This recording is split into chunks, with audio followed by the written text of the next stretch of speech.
struggle of being a refugee is The superpower nation can play you any way they want to. They don't care you alive or not. They don't care. They really don't care. Don't care. Don't care. They really don't care. 43 years ago, we escaped from Vietnam.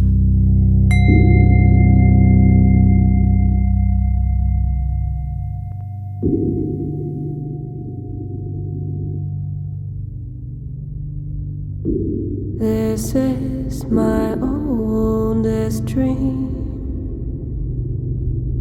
carried across the sea, only to be buried deep, so deep, so deep, so deep in morning.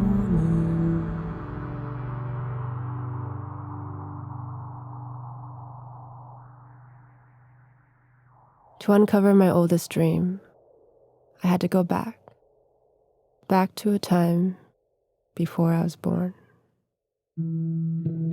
It's the 1960s and we're in Vietnam. The province is Binh Dinh. My dad is just a kid, a poor kid, living a pretty simple life. And if you ask this child, what do you want to be when you grow up? What do you imagine for yourself? He'll say, I never imagined. You see, for this child, there is no oldest dream. But there is one thing this child knows to be true. The war is there. And we don't know how it ends. Fast forward in time to 1975. We're in a jungle in Vietnam. My dad is a lieutenant in the South Vietnamese Army. Drafted at 17 years old, he's been fighting alongside American troops for over 5 years. When his foreign comrades suddenly withdraw, my dad says there's just panic and chaos. Panic and chaos, panic and chaos.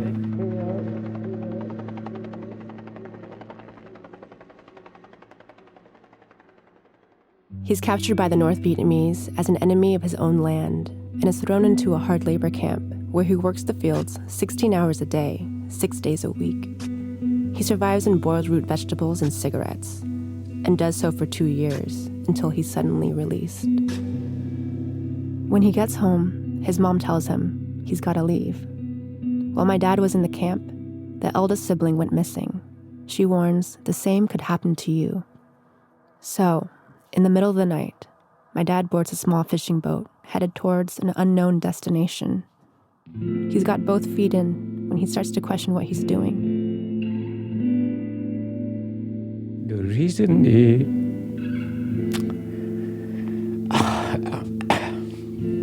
I'm sorry. My mother is too old. And I don't want to leave her like that. My dad's already lost so much to this war. Hope, time, friends, family. He can't bear to lose more. So right before the boat departs, he jumps off and returns home. But 1 month later, his mom goes to his room. She just knocked the door on my room and tell me this. You should go. You alive, I know you alive. And you die, I know you die. At least if my dad dies at sea, she can have some sense of peace. The grief of not knowing where her oldest son is already too great. She wanted to visit him, but she didn't know where he is. But my dad does know where his oldest brother is. Since being back, he's found out the truth. This is what happened. The North Vietnamese went to his home, tied his hands behind his back, and they just dig the hole, the big hole, and they push everyone in there and they just throw, chất nổ đó. They throw explosives into the hole. But I never told your grandmom about it. So that's why she just tell me, go. So once again, my dad boards a small fishing boat. This time with his sister and her 5 kids. My cousin Sung takes care of the younger ones. She's the second oldest.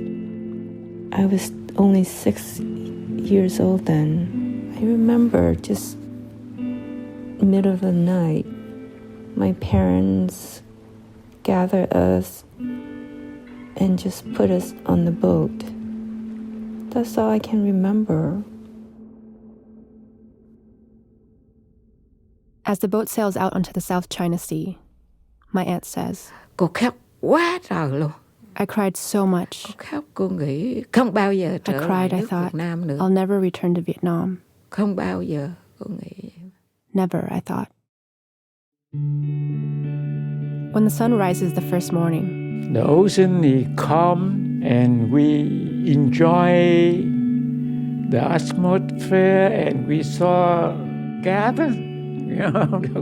dolphins jump out of the ocean, the sun is shining, but then the atmosphere changes. A storm comes in. Bão. The waves start to look like Rồi nước mountains. nó vô, nước Water vô, gets into their tắt tiny nước. boat, and they frantically scoop it out as quickly as they can. Cô đâu có My nghĩ, aunt holds cô her cứ kids niệm and Phật, niệm prays. Phật. Dạ, con xin nguyện cầu Quan Thế Âm Bồ Tát cho con đi đến nơi đến chốn. During the storm, I have to go to engine room to take the water out. This is when my dad realizes this isn't an adventure. He's just a speck of dust in this world. He realizes they're all just human bodies looking for home. But there's no time to think about that. There's only time to think about one thing. By that time, you fighting for survival. Survival. You don't think anything else.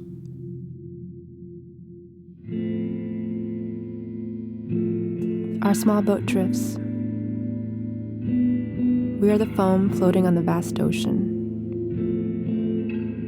We are the dust wandering in endless space. Our cries are lost in the howling wind. I just feel we have been betrayed by the U.S. government. Really, really betrayed. Because a lot of people died during, that time. A lot.